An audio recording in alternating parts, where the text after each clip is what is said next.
അപ്പൊ ഇപ്പൊ ഏറ്റവും അടുത്ത് റിലീസ് ആവാനിരിക്കുന്ന ഒരു സിനിമയാണ് ബബ്ബ. നമ്മൾ ദിലീപ്, ധ്യാൻ ശ്രീനിവാസൻ, അതുപോലെ ക്യാമിയോ റോളിൽ ലാലേട്ടൻ ഉണ്ടെന്ന് പറയുന്നു. പിന്നെ അപ്പം ഈ സിനിമയിലും ഡ്രോൺ ഓപ്പറേറ്റർ ആയിട്ട് വർക്ക് ചെയ്തിട്ടുള്ള ആയിരുന്നു. ആ സിനിമയുടെ വിശേഷങ്ങൾ. ബബ്ബ എന്ന് പറഞ്ഞ സിനിമ നമ്മളുടെ ക്യാമറാമാനായിട്ട് അരുൺ മോഹൻ എന്ന് പറഞ്ഞ ഡോക്ടറാണ് അതിന്റെ ക്യാമറാമാൻ. അദ്ദേഹം MBBS ഡോക്ടറാണ്, അക്കാദമിക്ക് പഠിച്ച ഡോക്ടറാണ്.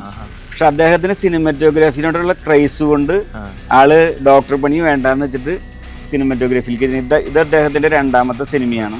പിന്നെ ഡയറക്ടർ എന്ന് പറയുന്ന ആള് നമ്മൾ ഹൃദയം എന്ന് പറഞ്ഞ പടത്തിൽ അസോസിയേറ്റ് ആയിരുന്നു. അദ്ദേഹമാണ് ഡയറക്റ്റ് ചെയ്യുന്നത്.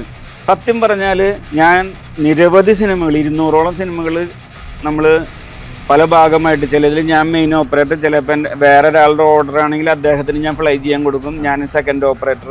അങ്ങനെ ഇത്രയും പടങ്ങൾ ചെയ്തെങ്കിലും ഏറ്റവും ആസ്വദിച്ച് ചെയ്യുന്ന ഒരു പടം എന്ന് പറഞ്ഞാൽ ബബ്ബയാണ്. ഇന്ന് രാത്രി ബബ്ബയിലേക്ക് പോകണം. അതിൻ്റെ ഒരു 5-6 ദിവസം ഷൂട്ട് ബാക്കിയുണ്ട്. ഇന്ന് രാത്രി ഗോകുലത്തിന്റെ ഫ്ലോറിൽ ഇന്ന് രാത്രി നമ്മളിപ്പോൾ പോയിട്ട് വീണ്ടും നാളെ അതിൻ്റെ ഷൂട്ട് പറഞ്ഞിട്ടുണ്ട്.